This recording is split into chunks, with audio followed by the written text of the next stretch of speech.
কওমি মাদ্রাসার কয়েকজন ছাত্র প্রায় 15-20 জনের মতো তারা একটা রুমের ভিতরে কেক 2-3টা সামনে রেখে চতুর্দিকে বসে তারা আমরা যে দুরূদ শরীফ পড়ি দুরূদ শরীফটা ব্যঙ্গাত্মক রূপে পড়েছে এবং কিয়াম শরীফটাকে ঠাট্টা বিদ্রুপ করে তারা কিছুক্ষণ পড়েছে। রাহমাতুল লিল আলামিন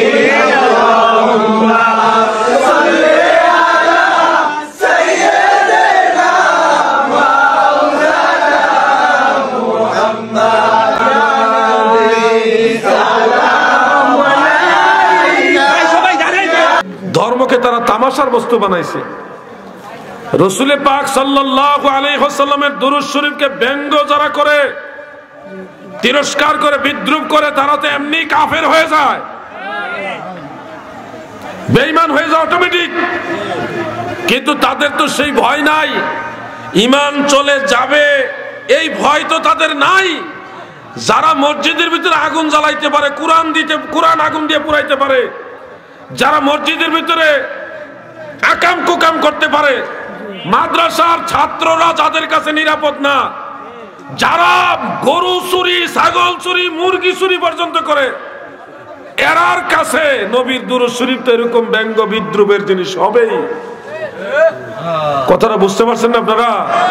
এদের কাছে তো কেউ নিরাপদ না, মসজিদ নিরাপদ না। আগুন জ্বালাই দিছে মসজিদের ভিতরে, কোরআন শরীফ আগুন দিয়ে জ্বালাইছে, গরু চুরি, মুরগি চুরি, কোন চুরি বাকি রাখছে? এরা তো নবীর দুরূদ শরীফকে ব্যঙ্গ করবে। তাদের ঈমান থাকলে না ঈমান যাওয়ার ভয় থাকতো, যদি ঈমানই নাই। এবং তাদের বড় হুজুররাও এই স্টাইলের। এজন্য আমরা বলি কোন ওয়াহাবি আল্লাহর হাবিবের প্রেমিক হতে পারে না। নবী প্রেমিক হয় তারা যারা সুন্নি মুসলমান। আরে গুনাহগার হইল সুন্নিরাই নবীর কথায় চোখের পানি ফেলে কান্দে।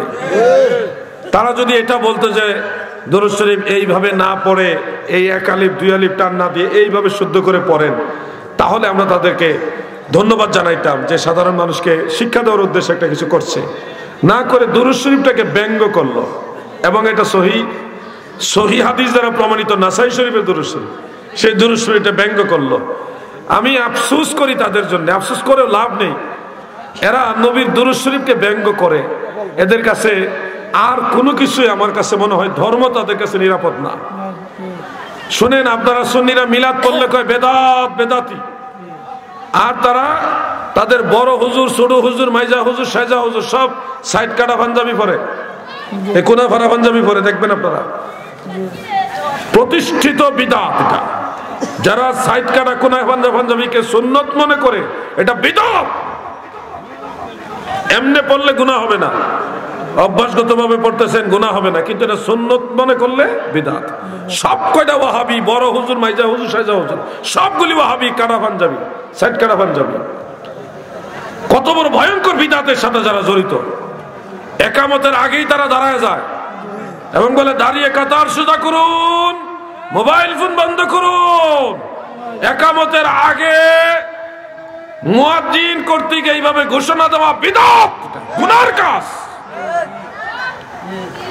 একামত শব্দের অর্থ হলো দাঁড় করানো।